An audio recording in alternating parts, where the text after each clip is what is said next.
আরে থামো থামো, আজকে ডিম সেদ্ধ করেছো? ডিম দিয়ে রেসিপি বানাবে? আজকে এইরকম করে বানাও। জানি তুমি জানো, তাও তোমাকে মনে করিয়ে দিলাম। কড়াইতে 2 চামচ মতো সর্ষের তেল গরম করে নাও। তবে গ্যাসের ফ্লেমটা অফ করে ওর মধ্যে দিয়ে দাও সামান্য একটু হলুদের গুঁড়ো, একটুখানি লবণ, একটুখানি শুকনো লঙ্কা।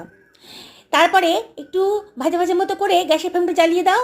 দিয়ে ডিম সেদ্ধটাকে আধঘানা করে কেটে নাও। নিয়ে এপিঠ ওপিঠ ভালো করে ভেজে নাও। নিয়ে তার মধ্যে দিয়ে দাও একটা পেঁয়াজ কুচি।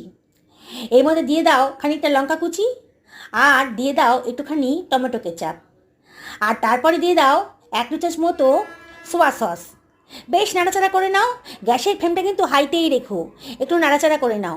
বেশ লালচে লালচে কালার এসে গেছে যখন, তখন এর ভেতর দিয়ে দাও বেশ খানিকটা ধনেপাতা কুচি। দেখো কি সুন্দর দেখতে লাগছে। এবার একটু নাড়াচাড়া করে নাও।